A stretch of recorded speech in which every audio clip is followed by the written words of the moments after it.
नमस्कार दर्शकों, मैं हूं नाविका कुमार। ज्ञानवापी में सर्वे होने का काउंटडाउन शुरू हो चुका है। आज जिला प्रशासन ने सर्वे से पहले की तैयारियां की हैं और कल सुबह 7:30 बजे सभी पक्षों को गेट नंबर 4 पर बुलाया गया है। अदालत के आदेश के मुताबिक सुबह 8 बजे से सर्वे का काम शुरू हो सकता है। सवाल पब्लिक का आज ये है कि क्या सर्वे 350 साल पहले हिंदुओं पर औरंगजेब के जिस अत्याचार का दावा हिंदू पक्ष करता है उसके खिलाफ न्याय का ये पहला कदम होगा? सर्वे से ज्ञानवापी का ओपन सीक्रेट होगा उजागर? यही आज पब्लिक का सवाल है।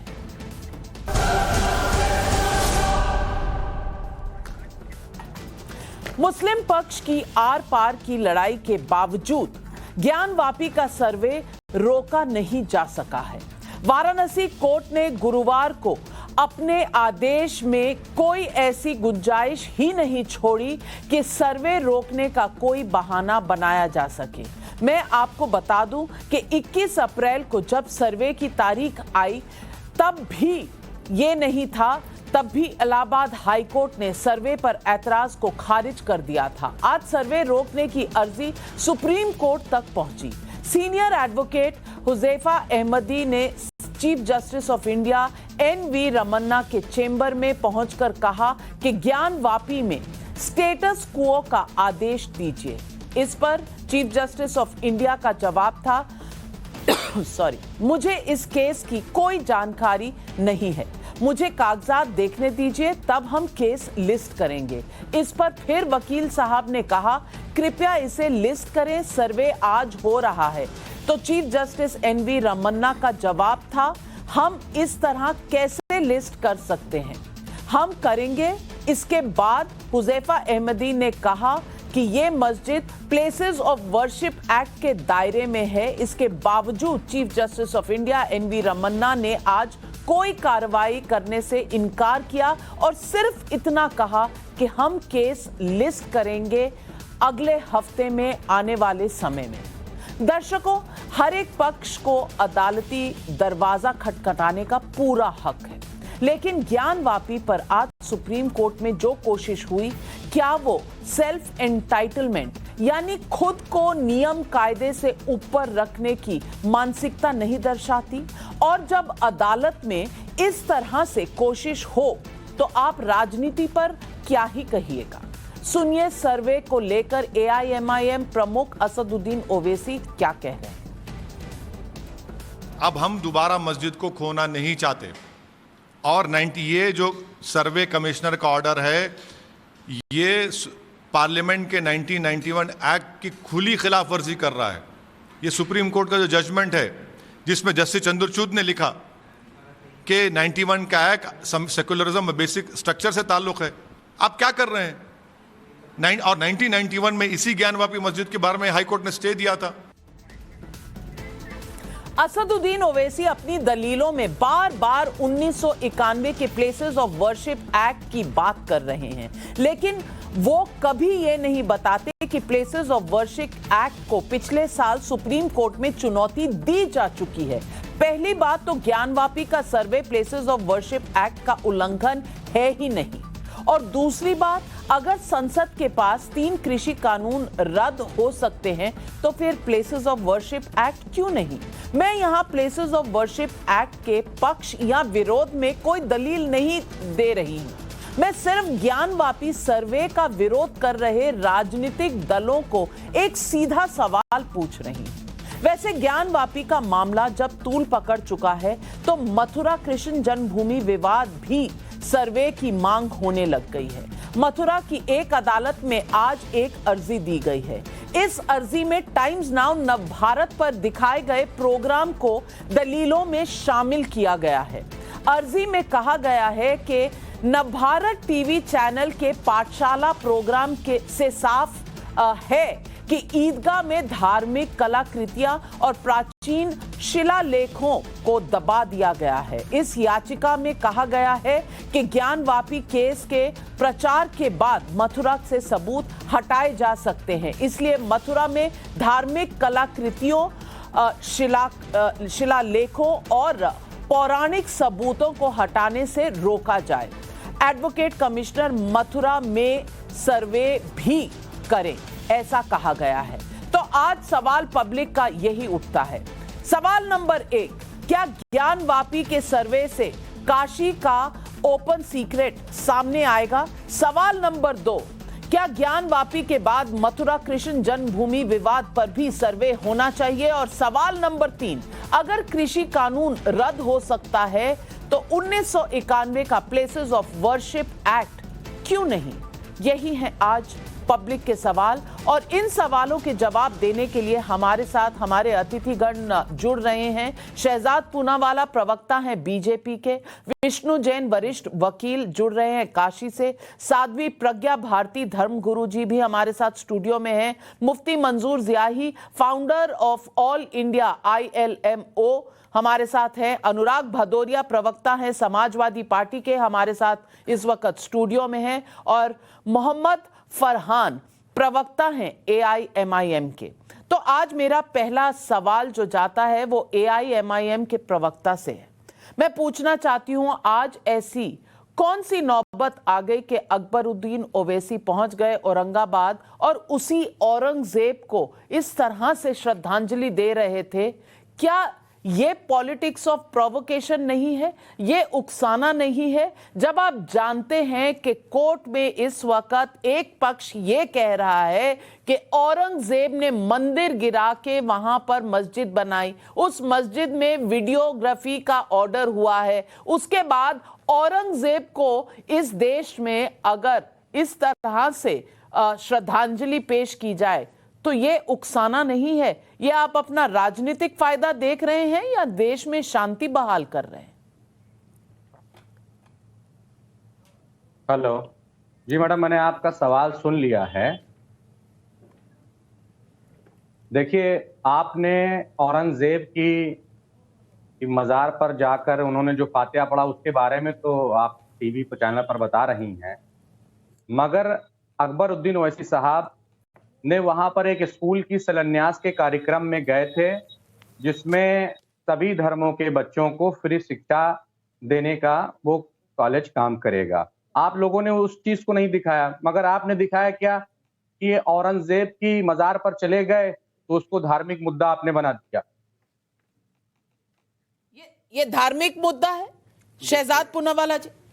देखिए, आज मैं आपको बताना चाहता हूँ, कल जो फैसला आया ज्ञानवापी के विषय में, ये सत्य, सनातन और सर्वे की जीत भी है, और ये जीत है बाबा विश्वनाथ की और मजिस्ट्रेट के कलम की औरंगजेब के तलवार के ऊपर। ये देखिए, पर ये विषय केवल सर्वे का नहीं है, ये उनका विषय है जो शरिया को सर्वे सर्वा मानते हैं। और दिक्कत यही है कि शरिया सर्वे सर्वा, अब कल 2 फैसले आए, एक इलाहाबाद का फैसला आया, वो तो मीठा मीठा गप गप करके मान लिए, और ये जो वाराणसी का फैसला है उस पर मुंह चढ़ाकर बैठ गए, हिजाब का फैसला है मुंह चढ़ाकर बैठ गए, लाउड स्पीकर का फैसला है मुंह चढ़ाकर बैठ गए। ये मुंह चढ़ाकर बैठने वाले और भड़काने वाले BBC, जिनको मैं कहता हूँ भड़काओ भाईजान कमेटी, आप देखिए कैसे भड़का रहे हैं। दोनों भाई लगे हुए भड़काने में। एक भाई बोलता है बाबरी 2 होगा, ये असदुद्दीन ओवैसी ने कहा ये बाबरी 2 होगा, मतलब कि असद साहब ये सर्वे हो जाएगा तो क्या ऐसा सत्य निकल आएगा? असदुद्दीन ओवैसी की दाढ़ी में ऐसा कौन सा तिनका? और दूसरा भाई जाता है औरंगजेब की मजार पर, जो कि एक आतंकवादी है, जो कि एक इस्लामिक जिहादी है, जिसने टेंपल्स तोड़े हैं, जिसने हिंदुओं पर अत्याचार किया है। मैं सिर्फ इनसे आज पूछना चाहता हूँ, ये मेरे पास ये देखिए औरंगजेब की महिमा मंडन शुरू। आप MIM के स्पोक्स पर्सन हैं, आप औरंगजेब के स्पोक्स पर्सन हैं। आयु स्पोक्स पर्सन हो औरंगजेब, आयु स्पोक्स पर्सन हो औरंगजेब, औरंगजेब के स्पोक्स पर्सन हो क्या? देखिए, मुझे दुख इस बात का होता है कि ये औरंगजेब के सामने जाकर झुकते हैं और शिवसेना की सरकार है, हनुमान चालीसा पर केस लग जाता है, पर ये औरंगजेब प्रेमियों पर जो भड़काने की भाषा बोलते हैं उन पर केस नहीं होता। और दूसरी बात ये देखिए, मेरे पास प्लेसेस ऑफ वर्शिप एक्ट है, आप सुन लो, आप औरंगजेब महिमा मंडन, औरंगजेब महिमा मंडन बंद कीजिए। मजार पर जाना अभी क्यों याद आया? मजार तो पहले से वहां है, मजार पर फातिया आज क्यों पढ़ा गया? क्या ये सवाल नहीं पूछा जाना चाहिए? और बाबरी 2 आप कह रहे हैं, बाबरी 2 का अंदेशा क्यों है आपको? बाबरी 2 तो तब होगा अगर आपको डर है कि ताले खुलने से कोई सच ऐसा बाहर आ जाएगा जो दुनिया के सामने नहीं आना चाहिए, नंबर 1। और नंबर 2, जो मैं सवाल आपसे पूछना चाहती हूं कि आप कहते हैं कि यहां पर भड़काया जा रहा है हिंदुओं को। मुझे ये बताइए कि क्या अकबरुद्दीन ओवैसी भड़काने का काम नहीं कर रहे, असदुद्दीन ओवैसी भड़काने का काम नहीं कर रहे, सिर्फ हिंदुओं पर ही ये दायित्व है कि वो शांतिपूर्वक हर काम करे और शांतिपूर्वक कोर्ट से काम हो, तो आप इस तरह की बातें करें? नाविका जी देखिए, मैं आपको बता दूं, मेरी बात आप सुन लीजिएगा, मुझे बोलने दीजिएगा 2 मिनट के लिए। 60 सेकंड आप बोलिए। हाँ, देखिए, भारतीय जनता पार्टी का ये एजेंडा था कि अयोध्या तो सिर्फ झांकी है, काशी मथुरा बाकी है। ये मेरा एजेंडा नहीं था, ये भारतीय जनता पार्टी का एजेंडा था और भारतीय जनता पार्टी इसी एजेंडे पर अपना काम कर रही है। तो आप ये बताइए, धार्मिक भावनाओं को भड़काने का काम, देश में सांप्रदायिकता का माहौल खड़ा करने का काम कौन कर रहा है? भारतीय जनता पार्टी कर रही है। आप बताइए, जो पार्लियामेंट के अंदर कानून बनता है, प्लेसेस ऑफ वर्शिप एक्ट 1991, उसको ये लोग मानते नहीं है। क्यों नहीं मानते हैं? एक सेकंड, ये एक सेकंड, ये औरंगजेब के प्रवक्ता को, औरंगजेब के प्रवक्ता को मेरा एक सवाल है, औरंगजेब के प्रवक्ता को मैं पूछना चाहता हूं। अरे औरंगजेब के प्रवक्ता सुन लीजिए, ये प्लेसेस ऑफ वर्शिप एक्ट में, नहीं, प्लेसेस ऑफ वर्शिप एक्ट आपने पढ़ लिया, जज ने नहीं पढ़ा, आपने पढ़ लिया। आप मुझे बताओ वीडियोग्राफी कहां प्रतिबंधित है? नहीं, औरंगजेब के प्रवक्ता, अरे अपने समय में बोलोगे, औरंगजेब की महिमा मंडन भी करोगे और कानून के बारे में भी बोलोगे, सुनोगे नहीं। ये बस भाई आपको कहां बीमारी लग गई? एक मिनट, मैं एक सेकंड नाविका जी, मेरा एक सवाल उनका कहा कि इसमें वीडियोग्राफी कहां पर अलाउड नहीं है, ये औरंगजेब के प्रवक्ता बता दे मुझे। ये सवाल मैं अनुराग भदौरिया जी से पूछूंगी। वीडियोग्राफी, ये 1991 का एक्ट इतना प्यारा लगने लग गया कि इस वक्त वाराणसी सिविल कोर्ट को भी वो जो कोर्ट कह रही है कि वीडियोग्राफी करा लीजिए, उसमें इतनी दिक्कत क्यों हो रही है? एक मिनट फरहान साहब, एक मिनट। दिक्कत तो भारतीय जनता पार्टी को है। जिन्ना की मजार पे तो भारतीय जनता पार्टी के नेता जाते हैं, वहाँ फूलमाला भी चढ़ाते हैं, महिमा मंडल भी करते हैं। तो भारतीय जनता पार्टी को शायद जिन्ना सूट करते होंगे, उनको लगता है जिन्ना की तारीफ करेंगे, जिन्ना के मजार पे जाएंगे, वहाँ सिमई खाएंगे तो शायद इनको मुद्दा सूट करेंगे, उसके बारे में नहीं बोलेंगे। जहाँ तक जज साहब ने ऑर्डर दिया, जज साहब ने अपने ऑर्डर में ये भी लिखा कि मैं बहुत असुरक्षित महसूस कर रहा हूं। तो क्या उत्तर प्रदेश की सरकार के कानून व्यवस्था इतनी कमज़ोर हो गई कि जज साहब जब सुरक्षित महसूस नहीं कर रहे हैं तो आम जनता वहाँ क्या सुरक्षित महसूस करेगी अपनी आप को? ये हालत है उत्तर प्रदेश के अंदर में। और तीसरी बात, भारतीय जनता पार्टी को देश के संविधान और न्यायपालिका पे विश्वास नहीं है। अगर संविधान और न्यायपालिका पे आपको विश्वास नहीं है, कोई व्यक्ति हिंदुस्तान के अंदर में गलत काम कर रहा है, अगर आपको लग रहा है गलत काम कर रहा है तो आपको तो कार्रवाई करनी चाहिए। आप तो कार्रवाई करने में बहुत माहिर हैं। तो आपको हिंदुस्तान में अगर कोई बात इस तरह की करेगा, वैसे तो आप बहुत जल्दी एक्शन ले लेते हैं, लेकिन जब आपको लग रहा है अगर कोई संविधान और न्यायपालिका को नहीं मान रहा है और इस तरह की बातें कर रहा है तो कार्रवाई करना तो सरकार का काम होता है ना। लेकिन उत्तर प्रदेश और केंद्र की सरकार इस तरह से बिहेव करी जैसे हम लाचार हैं, परेशान हैं, हम कुछ कर नहीं सकते हैं, जो कुछ हो रहा है होने दो, मैंने रोकते रहो। क्यों लग रहा है बताइए, क्यों डर लग रहा है उत्तर प्रदेश के अंदर में? जो क्यों डर लग रहा है? 6 मई और 7 मई की तस्वीरें दिखा दीजिए तो सरकार बेकार है। नहीं, अगर व्यवस्था बनाए रखने में फेल है। अरे क्या बात करो, कानून व्यवस्था बनाने में फेल है तो नहीं सरकार क्या करती है? सरकार क्या करती है? साध्वी प्रज्ञा भारती जी, साध्वी प्रज्ञा भारती जी ये कह रहे हैं कि क्या उत्तर प्रदेश की सरकार क्या करती है जी? कानून व्यवस्था नहीं बना पा रही है तो क्यों सरकार है? कोर्ट को भी इंप्लीमेंट नहीं कर पा रही उनके ऑर्डर को, तो सरकार क्यों है? चलिए अनुराग भदौरिया जी, आपकी बात का जवाब देंगी। हमारे साथ साध्वी प्रज्ञा भारती जी हैं। साध्वी प्रज्ञा भारती जी, ये तस्वीरें आप देख रही हैं 6 मई की हैं। नमाज के बहाने, जबकि 3 बजे सर्वे होना था, नमाज के बहाने हुजूम उमड़ गया। बिल्कुल। अब कोई कुछ करे तो हाय तौबा, अल्पसंख्यकों पर सरकार ने लाठीचार्ज कर दिया, फला कर दिया, ढिमका कर दिया, और अगर ना करे तो कानून व्यवस्था ही चली गई। और आप हमें ये बताइए कि ये उकसाना भड़काना ये सिर्फ हिंदुओं पर उंगली उठाई जाती है, हिंदू पे नहीं, बीजेपी अनुराग जी, बीजेपी पर।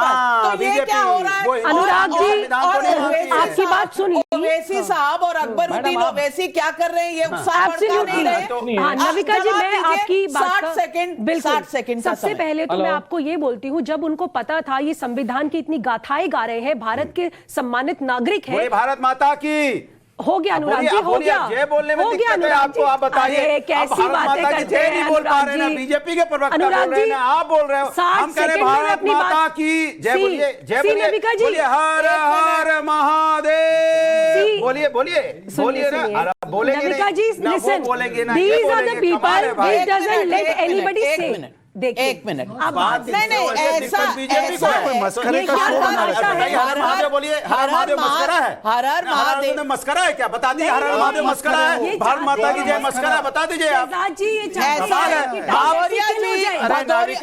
हर हर महादेव मस्करा कब से हो गया, मैं जानना चाहता हूँ। हर हर महादेव मस्करा कब से हो गया भारतीय जनता पार्टी के लिए? भारतीय जनता पार्टी के लिए भारत माता का जय कब से मस्करा हो गई, मैं जानना चाहता हूँ, हिंदुस्तान जानना चाहता है। कब से हो गया?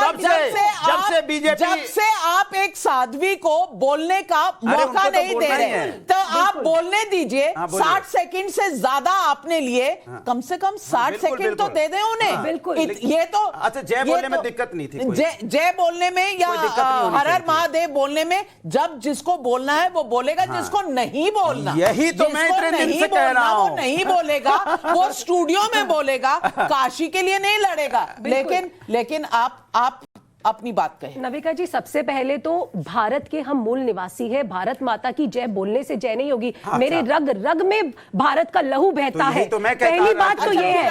और दूसरी बात, जो उस दिन का अगर हम बात करें सर्वे की, अगर संविधान में बंद कर ये लोग मान जाते तो हुजूम क्यों उमड़ा? वीडियोग्राफिक सर्वे से प्रॉब्लम क्या थी? ज्ञान वापी मस्जिद क्यों बनी? 1664 में औरंगजेब ने काशी विश्वनाथ मंदिर पर, मैं ऐतिहासिक तथ्यों की बात कर रही हूं, उन्होंने काशी विश्वनाथ मंदिर पर औरंगजेब ने हमला किया, नागा साधुओं ने पछाड़ दिया बुरे तरीके से, और वो हार गया। और वही औरंगजेब फिर हमारे ज्ञानवापी मंदिर पर हमला करता है, जो भारत का ऐतिहासिक मंदिर है। और क्यों? क्योंकि भगवान शिव स्वयं वहां पर आए थे, मां पार्वती को ज्ञान दिया था। और Gyanvapi is a Sanskrit word, ना तो ये उर्दू है, ना तो ये इस्लामिक वर्ड है, और ना ही ये अरबिक वर्ड है। और एक बात बता दीजिए, पूरे विश्व में मुझे ऐसी मस्जिद बता दीजिए जिसका नाम संस्कृत वर्ड हो।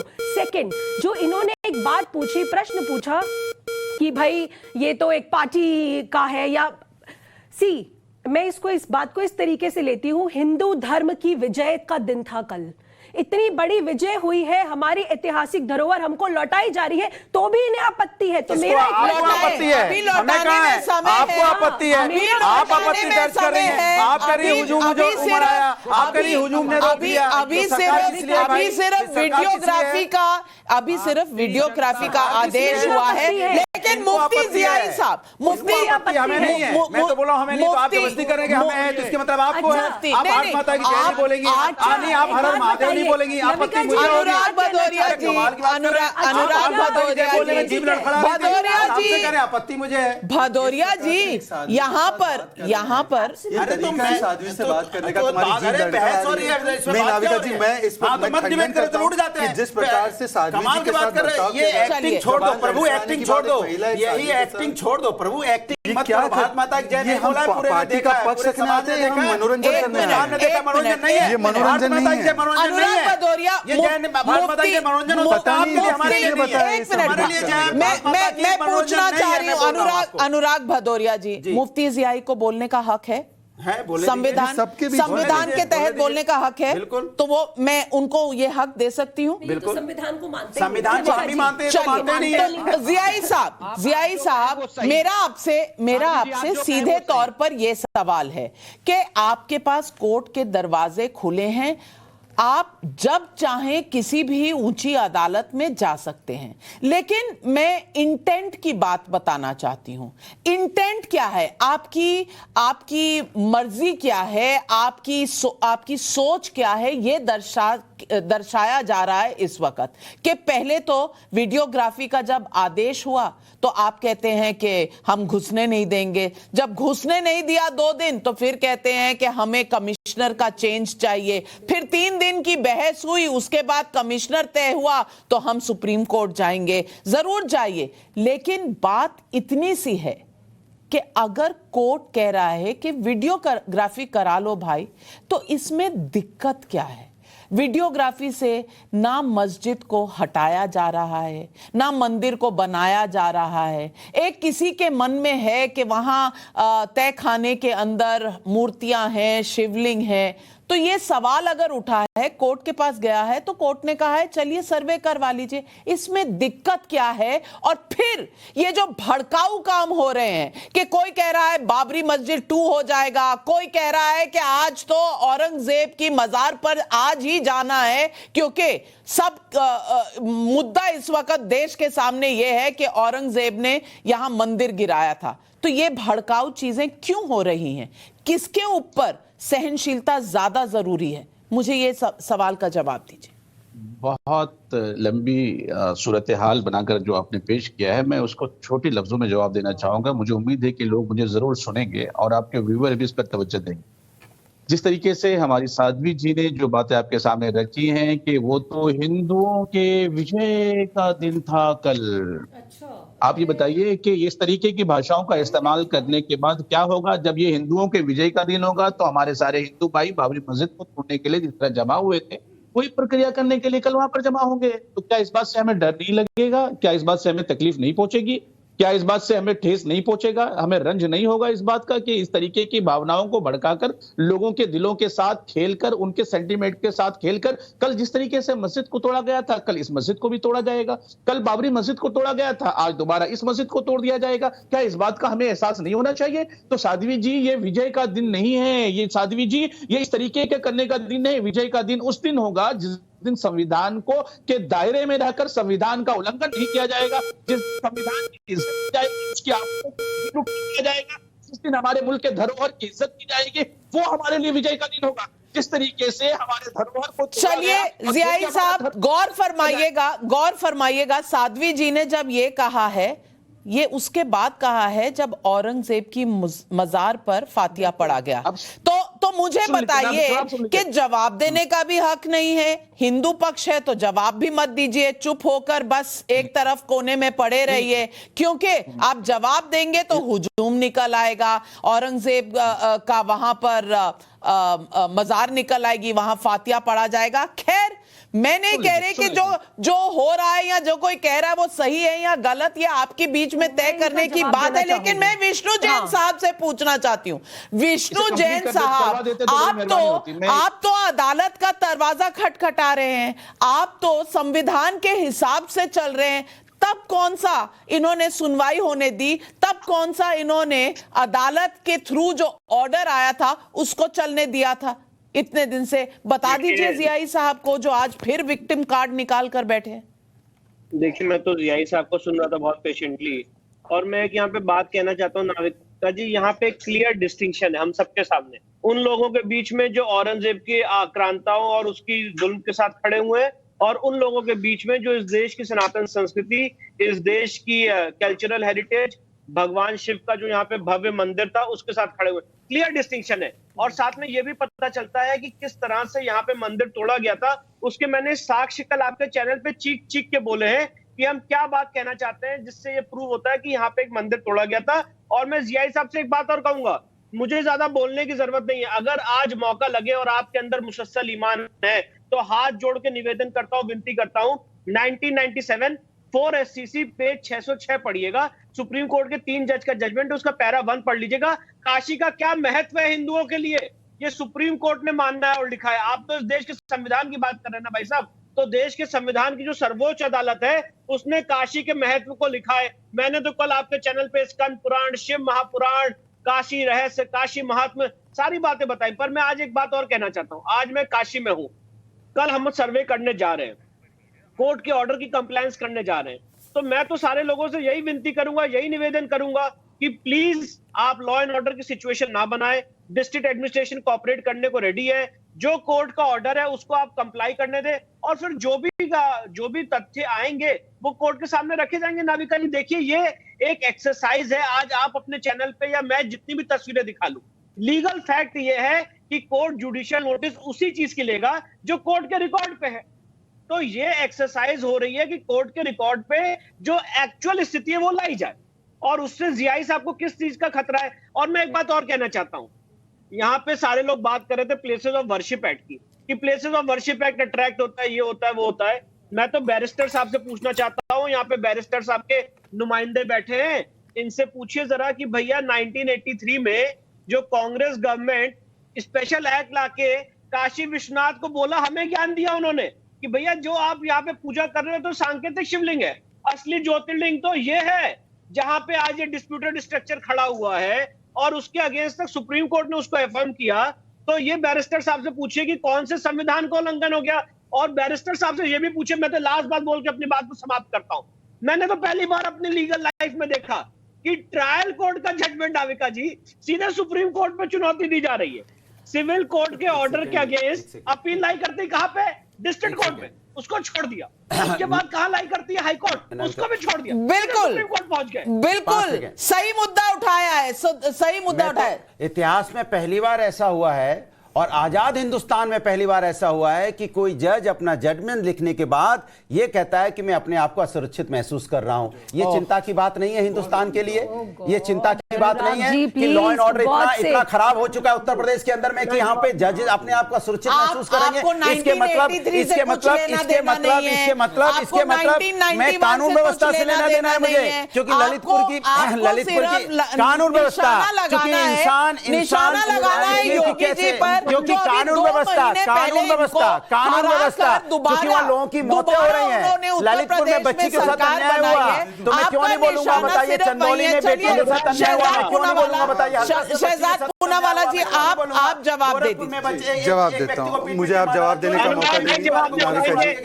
नाविका जी, क्या आप चाहती है ऐसी डिबेट? लखीमपुर में बच्ची के साथ चिरण हुआ, क्यों नहीं बोलूंगा? नाविका जी, क्या मैं डिबेट कर सकता हूं? चलिए, आपने बोल लिया तो आप जवाब भी सुन लीजिए। देखिए नाविका जी, मुझे उम्मीद है कि बीच में कोई हस्तक्षेप ना करेगा, पर मैं अपनी बात रखने की कोशिश करता हूं। देखिए, मुझे तो बड़ा खुशी महसूस होता है कि जो कल तक तमंचे और शरिया लागू करने की बात कर रहे थे वो आज कानून की बात कर रहे हैं। मतलब चुनाव का ऐसा फटका पड़ा है कि अब कानून और नींबू पे आ गए। तो अच्छी बात है, मैं तो शुक्रिया अदा करता हूँ, अच्छी बात है। इनके जुबान से भी कानून की बात निकले तो कितना अच्छा लगेगा। नाविका, मैंने किसी के बीच में नहीं बोला, मैंने पूरा कानून का फॉलो बहुत जल्दी भड़क जाते हैं। ये बीबीसी के ऑनररी मेंबर है। मैं अपने दोस्तों नाविका, ये देखिए बार बार नाविका जी, नाविका जी, एक चीज मैं आपके शो पे बताता हूँ। भारतीय जनता पार्टी का पक्ष जो भी रखने आता है वो सभी की बात सुनता है, 5 लोगों की, परंतु हमारी बारी आती है तो ये 10 सेकंड में हमें बीच में टोकने लगती है। ये बहुत अन्याय है। में तो बात कह दी होती जितने में समझाया। नाविका जी, आप तय कीजिए कि आपको ये डिबेट चाहिए या आपको डिबेट तर्कों पर चाहिए, तथ्यों पर चाहिए। मैं तो चुप हो गया था। हाँ। मैं तो चुप ही बैठा हूं। चलिए आप बोलिए। नाविका जी, मैं आपको अपने पार्टी की ओर से स्पष्ट तरीके से कह रहा हूं, हमारे लिए डिबेट जनता के साथ संवाद करने का एक मंच है। ये हमारे लिए कोई मस्खरे करने का, मनोरंजन का नहीं है। कभी रसोड़े में आप तय कर लीजिए, आप चाहते हैं मैं अपनी बात रखूं या इनका ड्रामा चाहती है, इनको बिग बॉस भेज दीजिए। आप चाहते तो बिग बॉस या लॉकअप में भेज दीजिए। एक मिनट, मैं जब तक आप इनको डिबेट के नॉर्म्स नहीं फॉलो करोगे, मैं नहीं बोल पाऊंगा। एक हाथ ये हर रोज का इनसे प्रणाम फिर भी कर लेती हूँ, प्रणाम फिर भी कर लेती हूँ। मैं चुप हूँ, लेकिन उनसे कहो बोले तो सही कुछ। ऐसी चुप्पी नहीं चाहिए, थोड़ा सा सुन लीजिए, थोड़ा सा सुन लीजिए जी। नाविका जी, मैं स्पष्ट तरीके से अपने पार्टी की ओर से फिर से कह रहा हूँ कि यदि डिबेट के स्तर को इस प्रकार से हमें नीचे करना है नहीं तो गिराएगा, आप बात कहें जी। ये देखिए फिर से शुरू हो गए। अब कोई बात नहीं, आपको तो अपना पक्ष रखना, आप रखिए। आपको नहीं नाविका जी, आप देखिए नाविका जी, अगर हमें करेंगे आप अगर हमको देखिए, ऐसे है कुछ पैनलिस्ट तो बिग बॉस लॉकअप जाते हैं, अगर इनको बिग बॉस लॉकअप का शौक है तो वो वहां जाए। ये ज्ञान दे रहे हो, बताओ इतनी देर से। आप पक्ष रखें ना, आप पक्ष रखिए, आप अपना पक्ष रखिए। जो मुद्दा आप उठा रहे थे, फिर उससे हम जवाब ले बाकी। देखिए, पहले तो बहुत अच्छी बात है कि कानून की बात कर रहे हैं, अच्छी बात है। 2 कल फैसले आए, एक ताजमहल पे इलाहाबाद हाई कोर्ट का उसमें जज ने क्यों नहीं लिखा कि मुझे डर है कि पक्षकार डर का माहौल पैदा करेंगे, और केवल वाराणसी के जज ने ही क्यों बात लिखी? तो आज मैं चाहता हूं कि जो बड़ी बड़ी बातें कर रहे हैं ना, सरकार को ये करना चाहिए वो करना चाहिए, कम से कम अपनी जुबान से पहली बार ये कह दो कि जो लोग बाधा बन रहे थे, विघ्न डाल रहे थे, वो आतंकी, आपराधिक, संविधान पापी, एसपी माइंडसेट के हैं। पहले तो ये बात एक्नॉलेज कर रहे। दूसरी बात, यहां पर साध्वी जो बैठी हैं उनको बार बार हमें भारत माता की जय, हर हर महादेव बोलकर किसी को सर्टिफिकेट लेने की जरूरत नहीं है, परंतु हाँ, क्योंकि ये बात इन्होंने छेड़ी है, क्योंकि इन्होंने बात छेड़ी है, क्योंकि उन्होंने, एक सेकंड, क्योंकि उन्होंने, नाविका जी नहीं, मेरी बात पूरी नहीं हुई, ये तरीका नहीं है नाविका जी। मैं जियाई साहब से आपकी बात का जवाब लेना चाहती हूँ, उनसे जवाब लेना है। ये फिर से देखिए फ्लो में, नहीं, एक सेकंड, ये क्योंकि सर्टिफिकेट मांग रहे थे ना, अब मैं आपको बता रहा हूँ, ये इंडियन एक्सप्रेस में लिखा है, महाराष्ट्र में अबू आजमी ने वंदे मातरम कहने से इनकार किया, पहले इसका खंडन करे फिर साध्वी जी का सर्टिफिकेट मांगे। अब मैं ये पहले इनसे जवाब लो कि खंडन करते हैं साध्वी जी के एजेंट है क्या? आपको सवाल साध्वी जी के एजेंट, ये किस प्रकार की भाषा साध्वी जी के लिए इस्तेमाल कर रही है? साध्वी जी मतलब क्या हुई? ये क्या बोल रहे हैं? साध्वी जी के एजेंट होगा, एजेंट कौन होता है? साध्वी जी का एजेंट होगा, क्या बात कर रहे हैं? ये क्या तरीका है? साध्वी जी, आप क्या करना चाहते हैं? आप गलत बात कर रहे हो। आप साध्वी जी मुझसे पूछ रहे हैं क्या मतलब मैंने स्टूडियो में जिस तरह आपको आमंत्रित किया है, साध्वी जी को भी आमंत्रित किया।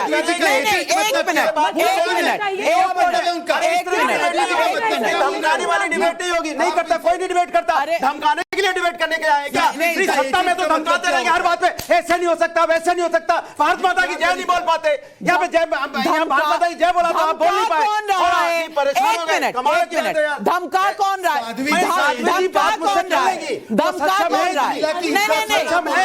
धमका कौन रहा है आपको? नहीं,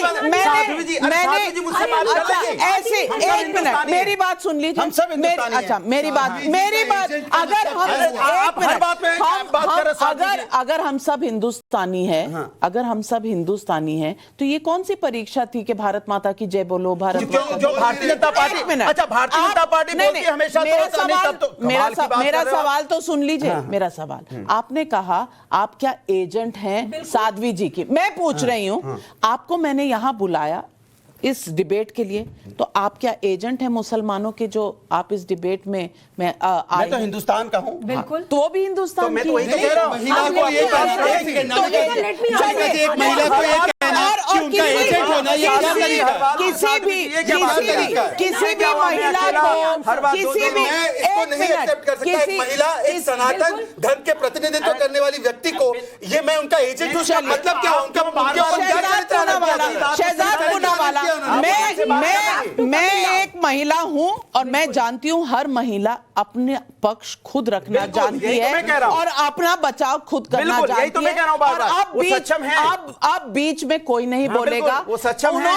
उन्होंने आपको एजेंट कहा, इसका जवाब आप देना चाहती हैं? आपको पूरी स्वतंत्रता। और आज मेरे को इतना दुख हो रहा है नविका जी यहाँ पर कि क्या ये सपा के संस्कार है? क्या ये सपा हमें हमारे देश को सिखाएगी? क्या ये सपा है? अनुराग भदौरिया जी, अखिलेश यादव जी, कुछ तो सोचकर आपने अनुराग भदौरिया जी को बुलाया होगा, कुछ तो सोचकर इनको संस्कार दिए होंगे। क्या ये आपकी पार्टी का दायित्व बनता है? अनुराग जी बीच में नहीं बोलेंगे आप। You will not interfere today, this is enough.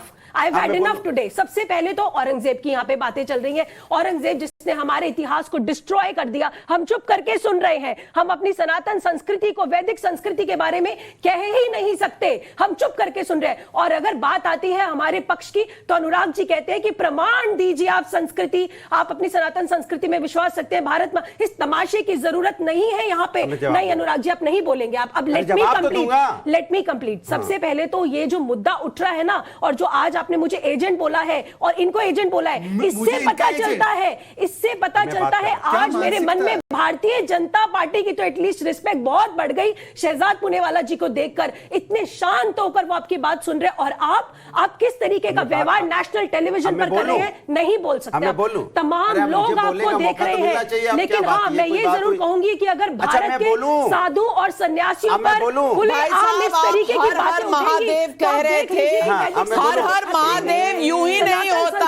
हर महादेव अपने भक्तों पर तीसरी आंख खोल भी देते हैं और भस्म भी कर देते हैं। मैं मैं जियाई साहब से पूछना चाहती हूँ, एक मिनट, नहीं सिर्फ आप नहीं कहेंगे, जियाई साहब को भी कहने का हाल क्या है? जियाई साहब मैं आऊंगी आपके पास, आप बहुत बोले हैं। जियाई साहब एक मिनट, जियाई साहब, मुफ्ती जी, जियाई साहब, मैं आपसे पूछ रही हूं, शहजाद पूनावाला जी ने एक बहुत अहम मुद्दा उठाया और उन्होंने कहा कि ताजमहल के वर्डिक्ट देते हुए किसी जज को कोई डर कोई भय नहीं लगा।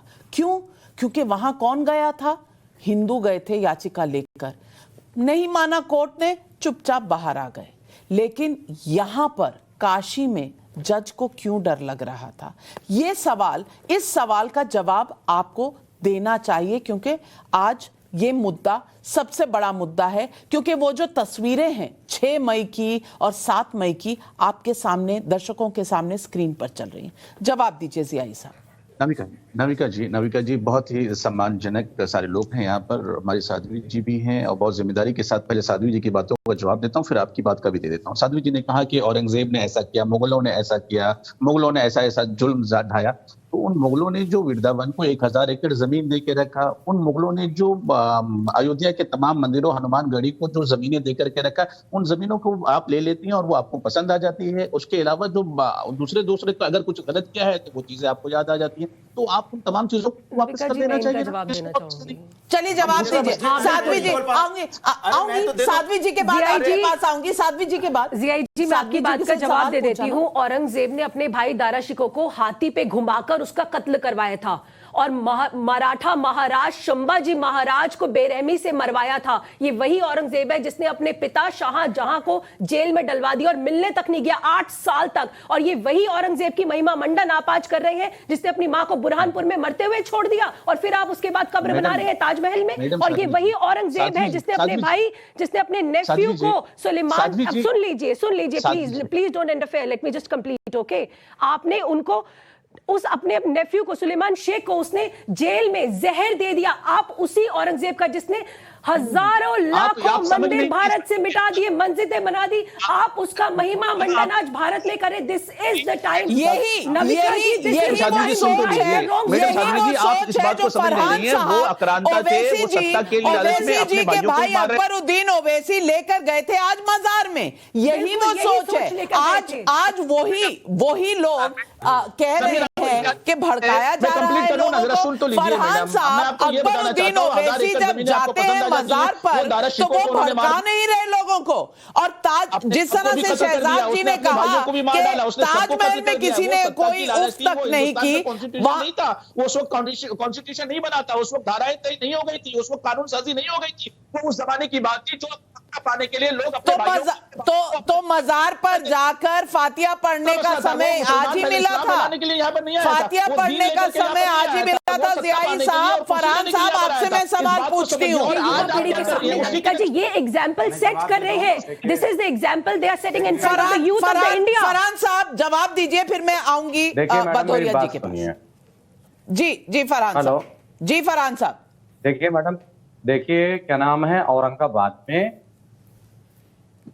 अकबर उद्दीन ओवैसी साहब ने एक संगे बुनियाद का कार्यक्रम था, एक स्कूल का, वो कार्यक्रम में गए थे, एक शिलान्यास के कार्यक्रम में गए थे। उन्होंने वहां पर शिलान्यास का कार्यक्रम भी किया जहां पर बच्चों को मुफ्त तालीम दी जाएगी। वहां पर ये नहीं कि हिंदू बच्चों को दी जाएगी कि मुस्लिम बच्चों को दी जाएगी, जो भी बच्चे हैं पढ़ेंगे उनको मुफ्त तालीम दी जाएगी, गरीब होना चाहिए। आप सिर्फ ये बता दीजिए, AIMIM के लिए औरंगजेब आपके आइकॉन हैं, हाँ या ना? मेरी बात सुनिए, आइकॉन की बात कहां से, मेरी बात पहले सुन लीजिए, फिर उसके बाद माननीय अकबरुद्दीन ओवैसी साहब जो देश के भी बादशाह हैं और एक बड़े सियासतदान हैं, इससे कोई डिनाई नहीं किया जा सकता है। नहीं क्यों, कौन डिनाई करेगा? कौन डिनाई करेगा? नहीं, बट वो आपकी बात का जवाब नहीं देंगे ना। आप अपना प्रश्न पूछिए। औरंगजेब आपके लिए पूजनीय है? मेरी बात तो सुनिए। नहीं, कितनी सुनूं? आप मुद्दे पर आइए, जो मेरा सवाल है उसका जवाब दीजिए। वो फातिहा पढ़ने के लिए गए और उन्होंने फातिहा पढ़ा, वहां पर चादर चढ़ाई, फूल चढ़ाए। वाह। और आप जो बात कह रही, आप सुनिए, वो जो आप बात कर रही हैं पूजनी की, आप उनसे पूछिए, भारतीय जनता पार्टी के प्रवक्ता से और साध्वी जी से पूछिए कि क्या नाम है, जब लाल कृष्ण आडवाणी जी गए थे पाकिस्तान और जाकर जिन्ना की मजार पर तो चादर चढ़ाया था, तो क्या जिन्ना के औरंगजेब दिलों और पर जिन्ना थे? जवाब दीजिए शहजाद पुनावाला। देखिए, आप बताइए, मैं आप बताइए एकदम कि नाविका जी जिन्ना क्या पूजनी तरीका थे? है ये? चलिए जवाब सुनिए ना, आपने जवाब मांगा है, शहजाद पुनावाला जी जवाब दे रहे हैं। तीनों विषयों का जवाब दे रहा हूं। जवाब दे रहे हैं। आडवाणी जी फरहान साहब जिन्ना जी के जवाब लिए दे रहे पूजनी हैं। थे। तीनों का जवाब दे रहा हूं क्योंकि लाल कृष्ण आडवाणी जी जिन्नावाला दोनों जगह से सवाल आया, कॉमन है समाजवादी पार्टी और एमआईएम का, और समझ लीजिए इसमें बहुत बड़ा संदेश है।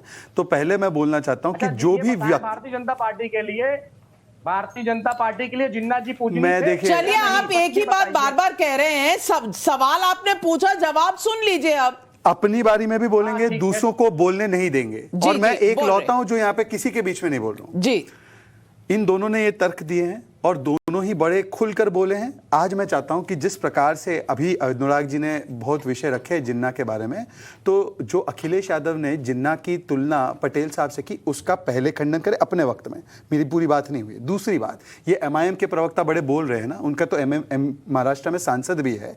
मैं चाहता हूं कि आप बता दीजिए कि आप शिवाजी महाराज, छत्रपति शिवाजी महाराज के साथ है या आप औरंगजेब के साथ है, क्योंकि छत्रपति शिवाजी महाराज औरंगजेब से, उसकी सोच से, उस आक्रांता से जिंदगी भर लड़ते रहे और उसको परास्त किया, मुगलों की सोच को परास्त किया। तो आप किसके साथ हैं? और यह बयान आपकी महाराष्ट्र की इकाई का भी होगा। और तीसरी बात, जियाई साहब ने कहा कि उस समय तो कोई कानून नहीं था, कोई ये नहीं था, प्रोविजन नहीं था। ये देखिए जियाई साहब, ये इंडोनेशिया का मैं हवाला देता हूं, मुस्लिम बहुल देश है। 50 के दशक में उन्होंने प्रम्बनन मंदिर का पुनर्निर्माण किया।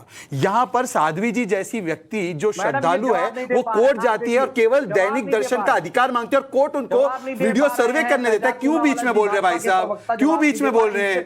ये क्या तरीका है? ऑडियंस को कोई बात समझ में नहीं आती। एक मिनट, ऑडियंस को कोई इसमें बात समझ में नहीं दूसरे आती। के ऊपर ना बोलें। आई डोंट अंडरस्टैंड कि हमारे पास समय है, अपनी अपनी बारी में बोल सकते हैं। कॉमन कर्टेसी है, हम कॉमन कर्टेसी भी नहीं करते, और ये इस्लाम का पक्ष रखते हैं, ये पार्टियों का पक्ष रखते हैं, कानून का पक्ष रखते हैं। के लिए पूजनी थे। दिस इज फ्रस्ट्रेटिंग नाविका जी। अपने समय में बोलो ना भाई साहब, मुझे अपना बोलने दो, मैंने तो आपकी बात सुनी ना सारी। ये इंडोनेशिया का, मैडम आप उन्हीं से बुलाइए, मेरे से तो मैं हाथ जोड़ता हूं, मैं इस नहीं कर बात का सकता जवाब दे दीजिए कि आपके आई एम लिए, फ्रस्ट्रेटेड। पर एक चीज मैं बोलूंगा नाविका जी, लिए सिर्फ माफ करता हूं, माफी चाहता हूं कि आप बैठे हैं और यहां पर एक महिला को कहा गया कि मैं उसका एजेंट हूं, और इस बात पर हमने पैनलिस्ट को कोई सजा नहीं दी। ये मैं इसके ऊपर अपनी आपत्ति दर्ज करता हूं। सजा देना नहीं, सजा देना मतलब वो एक महिला के विषय में ऐसे बोलते हैं, ये आपको ठीक लगे तो आपका विषय। 1 मिनट, शिवाजी बड़े के औरंगजेब बड़ा, जवाब दे दीजिए फरहान साहब। शिवाजी के औरंगजेब, आज आप चुनिए, अब मैं अपनी बात, कौन बड़ा है आपके लिए? हमें तो कोई कंफ्यूजन नहीं है कौन बड़ा है। नाविका जी, 1 मिनट, उनसे सवाल पूछा मैंने। मैडम बताएं, आपका सवाल मैं सुन नहीं पाया। हाँ, सुनेंगे कैसे? सुनाई नहीं देगा, इसीलिए तो बीच में बोलते हो। शिवाजी बड़े के औरंगजेब बड़ा, शिवाजी औरंगजेब, आज चुनिए इनमें से। अब मैं बोलूं? आप मेरे जवाब का भी उत्तर नहीं दिला पाई हैं। मैंने पूछा कि लाल कृष्ण आडवाणी जी के लिए जिन्ना जी पूजनी थे या नहीं। चलिए, बता दें कि जवाब दे दिया, आपके पास जवाब है नहीं, आज आप एक्सपोज हो चुके हैं। भदौरिया जी एजेंट, वही बोल रहा हूं, नहीं उसी चाहिए। को, हाँ, बिल्कुल। माफी मांग रहे हैं, बिल्कुल, हाँ, माफी मांग रहे हैं। शब्द गलत है, शब्द हाँ, गलत बिल्कुल है। चलिए, मैं बोल रहा हूं, नहीं, साध्वी जी से मैं अपनी बात में बोलूंगा ना, बात में बोलूंगा ना। नहीं, पहले माफी, बिल्कुल, मैं उनसे माफी मांगता हूं। साध्वी जी है, उनसे तो माफी मांगना मेरा बनता भी। अब मैं अपनी बात कह रहा अनुराग जी मांग लीजिए ना फिर। तो मांग तो लिया, आपसे माफी कहिए ना, मांगता माफी मांगते हैं। बिल्कुल, मैं आपसे माफी मांगता हूं हाथ जोड़ के। और आगे से ध्यान आज मेरी रखिएगा, पूरी बात तो पूरी किसी कर, महिला और किसी अब मैं बात तो कर लूं, समय कम है, मैं बात कर लूं। आगे से समय कम है, सवाल समय ये कम नहीं है, है। बात पूरी कर ले। अरे बात पूरी कर लेना, आप बोलने नहीं देंगे, ये क्या बात हुई? फिर डिबेट में बैठना ही मुश्किल है, फिर आप बोलने नहीं देंगी मुझे। अरे आप बोलने तो देंगी मुझे, आप मुझे बोलने दीजिए मुझे। सवाल ये कि जब से डिबेट शुरू हुई है, शहजाद जी हर बात में मैं किसी को अपनी बात कहने में सक्षम है, सबको अपनी बात कहने में सक्षम है, फिर भी शहजाद जी हर बात में साध्वी जी सक्षम है। यही तो मैं कह रहा हूँ, अपनी बात कहने में सक्षम है। आप जो बार बार इस बात को प्रवोक कर रहे हैं, भदौरिया जी रोक रहे हैं। आपका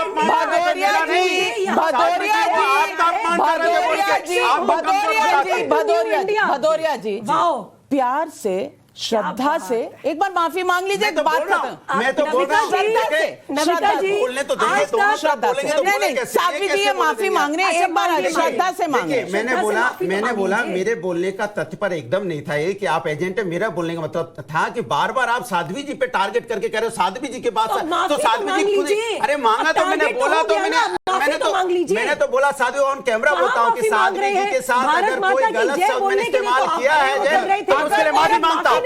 हाँ तो मैं माफी मांगता हूँ, मैं तो माफी मांगता हूँ क्योंकि हम लोग साधु संतों का सम्मान करने वाले लोग हैं। भारतीय जनता पार्टी की तरह नहीं है कि आप अपमान भी करेंगे और माफी भी नहीं मांगेंगे। अब मैं आती हूँ इस बात पर जो पब्लिक का शो है, पब्लिक सवाल पूछ रही है और शायद अनुराग भदौरिया जी आपसे भी। अमित चौरड़िया रांची से, अंशुमन कुमार वाराणसी से आज सवाल पूछ रहे हैं। आइए सुनते हैं दोनों का सवाल।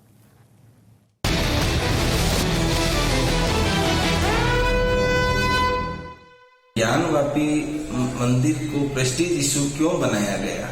क्या सर्वे से ज्ञानवापी मंदिर थोड़े ही बन जाएगा? देखिए, ज्ञानवापी और मथुरा अगर मुसलमानों से छिन गया तो क्या आपको लगता है कि हिंदू और मुसलमान का जो झगड़ा है वो खत्म हो जाएगा? मंटू जालान वाराणसी से और नीतू कुमारी रांची से, ये भी दो सवाल आए हैं पब्लिक के, आइए इन्हें भी सुन लेते हैं।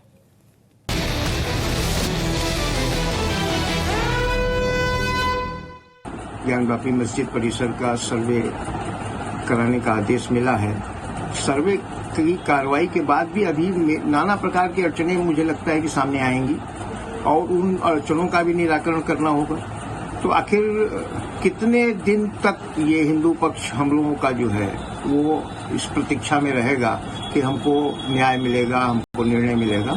ज्ञानवापी मसले को लेकर ये क्यों न माने कि कोर्ट्स को भी हिंदू मुस्लिम मुद्दों का अखाड़ा बना दिया गया है? जियाई साहब, पहले आपसे पूछ लेती हूँ, क्या इन चीजों का सुलझने का कोई आपको रास्ता नजर आ रहा है और क्यों कोर्ट्स को हिंदू मुस्लिम्स के बीच में अखाड़ा बना दिया गया? देखिए, हिंदुस्तान के अंदर में हम दोनों भाइयों को कहीं ना कहीं लड़ाने की जो साजिशें हुई हैं उसके इस्तेमाल हम लोगों को किया जाता है। हमारे हिंदू भाइयों को मुसलमानों के नाम पर, मुसलमान भाइयों को हिंदुओं के नाम पर। एक बहुत ही वाज़ेह लफ्जों में कह दूंगा, शहजाद पूनावाला साहब की बात को जवाब देते हुए कि अगर आपने इंडोनेशिया और मलेशिया का आपने एग्जाम्पल पेश करने की कोशिश की तो उसी किसी एग्जाम्पल की हमें जरूरत नहीं। हिंदुस्तान हमारा जो है ना पूरी दुनिया के लिए एग्जाम्पल है। हमारे मुल्क का एग्जाम्पल दुनिया के सामने पेश किया करे। और बात जहां तक है कि इस मसले का हल का, तो बहन आपको बता देना चाहता हूं नाविका जी कि इस मसले का हल सिर्फ और सिर्फ कानून के दायरे में है और वो कानून ने 1991 में इसको हल कर दिया है। लेकिन अगर जो लोग नहीं मानना चाहते हैं कानून को, तो मुझे लगता है कि इस कानून को पहले तो 1991 के बाद आपने कानून समझना बंद कर दिया। मैं बस दो बातें कहूंगा। एक तो 91 वाला कानून कोर्ट के जज साहब ने भी पढ़ा होगा, उनको थोड़ा सा आपसे ज्यादा इल्म होगा, और अगर आपको फिर भी लगता है गलत है तो मैंने आपके लिए कानून भी लाया, या आप ऊपरी अदालत में पेश कीजिए। पर बाबरी मस्जिद 2 हो रहा है, यह बोलने का अधिकार किसको है? दूसरी बात, इन्होंने कहा कि हिंदू मुसलमान नहीं होना चाहिए, तो लगे हाथ जियाई साहब आज बोल दीजिए कि हिजाब के फैसले पर, लाउड स्पीकर के फैसले पर, यूसीसी के फैसले पर जो भी ये लोग भड़काने की राजनीति करते हैं, जबकि फैसला आ गया है हिजाब नहीं किताब होगी, जबकि फैसला आ गया है लाउड स्पीकर उतरेंगे, वो सांप्रदायिक राजनीति करते हैं। बोल दीजिए एक बार। नाविका जी, मैं भी देखिए, बहुत ही जिम्मेदारी से कहूंगा, बहुत ही अच्छी जिम्मेदारी के साथ कहूंगा नाविका जी, शहजाद साहब के सवाल का जवाब मैं देना चाहता हूं कि ये सारे मसले कोर्ट के अंदर में अभी भी लगे हुए हैं और आला कोर्ट में लगे हुए हैं। तो उस आला कोर्ट के आने का इंतजार करें, उस आला कोर्ट का जो ऑर्डर आएगा उसे माना जाएगा। और 3 तलाक, हिंदुस्तान के मुसलमानों ने सारे 3 तलाक माना है, नहीं माने? यहाँ पे बैठे हुए व्यक्ति नहीं मानते। 3 तलाक का पूछे ना, समाजवादी से सपोर्ट करते हैं, पूछ लीजिए एक बार। बनवाना चाहते हैं आप? क्या चाहते हैं मुल्क के अंदर से सारी मस्जिदों को तोड़ दिया जाए? अगर ये भी 3 तलाक की बात कर रहे हैं तो आप मस्जिदों पर क्यों जा रहे हैं? आ गए 3 तलाक पे, बताओ ना, मानोगे नहीं मानोगे? और आपके साथीदार मानेंगे नहीं मानेंगे? पूछे ना, एमआईएम वालों से पूछिए। मुसलमानों ने उन तमाम चीजों को एक्सेप्ट करते हुए 3 तलाक का कानून मानते हैं एमआईएम वाले, पूछ लीजिए। मैं सिर्फ इस बात से इस आज की इस बहस को विराम देना चाहती हूँ, ये कहते हुए कि जनता भी चाहती है, और कुछ लोगों का कहना है कि हिंदू पक्ष को अपने धर्मस्थल उतने ही प्यारे हैं जितने के मुसलमान पक्ष को। लेकिन इस दौर में जब सारे मामले कोर्ट में हैं, तो कोर्ट का 1991 का ऑर्डर याद करना, लेकिन पिछले हफ्ते जो कोर्ट ने कहा था कि वीडियोग्राफी करा दो, वो ना मानना, क्या ये कोर्ट की और संविधान की अवमानना नहीं है? और दूसरी बात, फिलहाल चैलेंज किया है आपने हिजाब को, लेकिन स्टे नहीं मिला है। तो अब तक जो हिजाब पर कर्नाटका हाईकोर्ट का जो कहना है वो जारी होना चाहिए। कोई स्टे नहीं है आपके पास। लाउड स्पीकर का जो कहना है वो तो सुप्रीम कोर्ट ने बहुत पहले कह दिया था, लेकिन आज भी उस पर जंग जारी है। अगर कोई विवाद कोर्ट के जरिए हल हो तो उसमें एक पक्ष हारता है और दूसरा पक्ष जीतता है, लेकिन लोकतंत्र में न्याय पाने का यही एक जरिया हो सकता है। ज्ञानवापी का सर्वे काशी विवाद पर अदालती लड़ाई का पहला ऐसा स्टेप है। इसमें अभी कई उतार चढ़ाव आएंगे, इसलिए हर एक पक्ष को संयम से काम लेना होगा और अदालत के कहे मुताबिक कानूनी कामों में सहयोग देना होगा, क्योंकि ये देश है जो कानून से चलता है। इस देश पे सबका हक है। किसी का मजहब और किसी का धर्म कभी भी कुछ तय नहीं करेगा। जो तय करेगा वो संविधान तय करेगा। आप सबका बहुत बहुत धन्यवाद मेरे साथ जुड़ने के लिए। लेकिन दर्शकों, कश्मीर में एक बार फिर एक हिंदू का लहू बहा है। बडगाम में कल राहुल भट्ट नाम के कश्मीरी पंडित की हत्या की गई।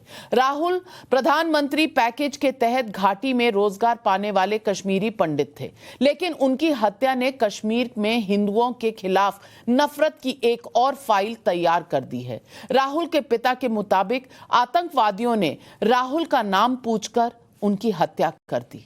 राहुल का जुल्म क्या था? सिर्फ इतना कि वो एक हिंदू था। वैसे पुलिस के मुताबिक जिन 2 आतंकियों ने राहुल की हत्या की, उनमें से एक को आज सुरक्षा बलों ने एनकाउंटर में मार गिराया है। मेरे साथ इस वक्त कश्मीर फाइल्स फिल्म के निर्माता विवेक अग्निहोत्री जुड़ रहे हैं। विवेक अग्निहोत्री जी, हमारे साथ टाइम्स नाउ नवभारत पर जुड़ने के लिए बहुत बहुत धन्यवाद। विवेक जी, राहुल भट्ट की हत्या के बाद आपने ट्वीट किया और कहा कि कश्मीर में हिंदुओं का नरसंहार में अभी भी जारी है। क्या आपको यह लगता है कि कश्मीर में 1990 के दशक की तरह आज भी हिंदुओं को ही मारा जा रहा है?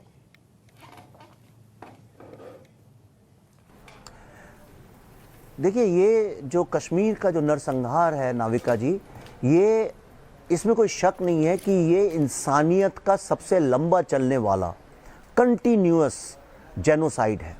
आज भी कश्मीर में अगर कोई व्यक्ति जो कि हिंदू है अगर वहाँ कदम रखता है तो उसके सर पे खतरे के बादल तुरंत मंडराने लगते हैं। नाविका जी, आप ये देखिए कि लोगों को निकाल के उनके फेथ के आधार पे मारा जा रहा है। ये कोई टेररिज्म अगर आप बोले स्टेट के अगेंस्ट है तो अलग बात है, लेकिन ऐसा क्यों है कि कोई भी आदमी जो कि किसी और धर्म का है उसको निकाल के मारा जा रहा है? इसलिए मेरा पूरा विश्वास है कि ये 32 साल तो हम 1990 से जोड़ते हैं, लेकिन ये जो टेररिज्म था ये शुरू हो गया था मिड 80s से। आज लगभग इसको 40 साल होने आ रहे हैं और 40 साल से कोई भी हिंदू व्यक्ति कश्मीर में सेफ नहीं है। तो मैं सवाल यह भी पूछना चाहती हूं कि क्या आपको लगता है कि कश्मीर में आज 1990 के दशक के बाद कुछ बदला ही नहीं है? कश्मीरी पंडितों के हालात आज भी क्या वैसे ही हैं? कुछ भी नहीं बदला है। आज हम लोग आज शाम को एक प्ले कर रहे हैं नाविका जी यहाँ पे रॉयल ओपेरा हाउस में, और उसके रिहर्सल में जो लोग नए आए हैं वो सुन के ही रो रहे हैं उन असली कहानियों को। क्योंकि समस्या ये हो गई है कि आपका घर, आपकी प्रॉपर्टी, आपका बिजनेस और आपकी जान, कोई भी इसमें कोई चीज़ सेफ नहीं है। कई लोग कहते हैं कि कश्मीरी पंडितों को वापस क्यों नहीं भेजते? कैसे भेजें? अगर पूरी की पूरी एक कम्युनिटी और पूरी सोसाइटी वहाँ के लोगों को वेलकम करना तो छोड़, उनके ऊपर बंदूक लेके अगर खड़े हो जाते हैं, उनकी जान पे बन आती है, तो आप मुझे बताइए कैसे कोई वहाँ पे जाएगा? कश्मीर की दूसरी जो सबसे बड़ी समस्या है नाविका, वो ये है कि डेवलपमेंट। आज कश्मीर सिर्फ एंटी हिंदू या एंटी इंडिया ही नहीं है, बट वो आज की तारीख में एंटी डेवलपमेंट भी बन चुका है। लेकिन फिल्म द कश्मीर फाइल्स को लेकर देश में कई लोगों ने कहा कि यह फिल्म एक एजेंडा है और इसके जरिए झूठ फैलाया जा रहा है। तो उन लोगों को आप आज क्या कहेंगे कि क्या ऐसे लोगों को आज देश से माफी नहीं मांगनी चाहिए? देखिए, बड़े अफसोस की बात है, मैं जानता हूं जिसकी आप बात कर रहे हैं, जो मेंबर ऑफ पार्लियामेंट हैं, लोकसभा के मेंबर हैं, श्री शशि थरूर जी, बहुत पढ़े लिखे आदमी हैं, यूएन में भी काम करते थे, अंग्रेजी भी फर्राटेदार बोलते हैं, तो बहुत सिविलाइज्ड और कल्चर्ड आदमी हैं।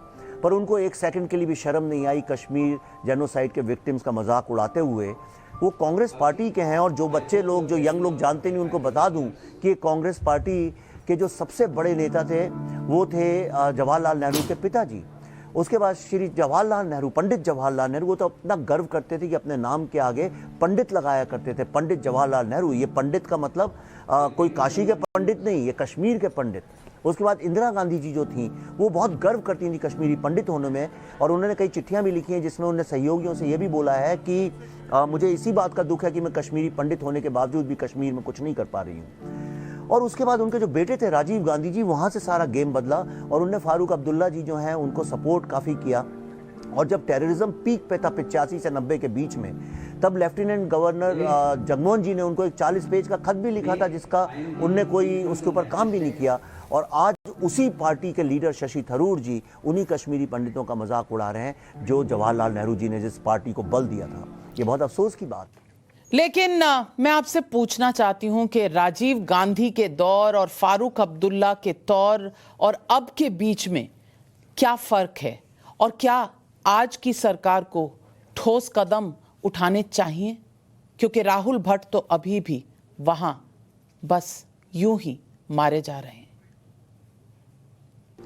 मुझे ऐसा लगता है कि इंडिया में थोड़ी सी डेमोक्रेसी जो है वो मिसयूज्ड है। हम लोग डेमोक्रेसी के नाम पे इन चीज़ों को अलाउ करते हैं, और पता नहीं क्यों कहीं लोगों के दिल में ये डर है कि अगर हम टेररिज्म से लड़ेंगे तो सारी दुनिया इस्लामोफोबिया का आपके ऊपर कलंक लगाएगी। अब हमको ये इस्लामोफोबिया एक पॉलिटिकल वेपन है जिसको ये लोग अपने एडवांटेज के लिए यूज़ करते हैं, और मेरे को ऐसा लगता है इजराइल की तरह हमें इस्लामोफोबिया को जूते के नीचे रखना चाहिए, क्योंकि ऐसी कोई चीज़ एग्जिस्ट करती नहीं है इंडिया में आम जिंदगी में, और अब इसको ध्वस्त करने का वक्त आ गया है। मैं अपील करूँगा श्री अमित शाह जी से, नरेंद्र मोदी जी की सरकार से, और जम्मू एंड कश्मीर की लोकल सरकार से, आर्मी से, सीआरपीएफ से, जो भी सिक्योरिटी में तैनात है, कि अब 100% जीरो टॉलरेंस, सिर्फ शब्दों में नहीं एक्शन में लाने का वक्त आ गया है। एक भी टेररिस्ट उसको घर घर से निकाल के सबको चुन चुन के अंदर करना चाहिए। यासीन मलिक ने जिस तरह से आज अपने गुनाह कबूल किए हैं, मैं आपको गारंटी करता हूँ कि ये सरकार अगर पूरी तरह से जीरो टॉलरेंस टू टेररिज्म के रास्ते पे चलेगी, हज़ारों लोग जो हैं सिर्फ कश्मीर में ही नहीं बल्कि दिल्ली में भी बैठे हुए कई लोग अपने गुनाह कबूल करेंगे। बिल्कुल, इस्लामिक जिहाद का अंत होना पड़ेगा, और जल्दी। हमारे साथ जुड़ने के लिए विवेक अग्निहोत्री जी बहुत बहुत धन्यवाद। सवाल पब्लिक का में आज बस इतना ही, इजाजत लेती हूं। नमस्ते, फिर मिलेंगे कल।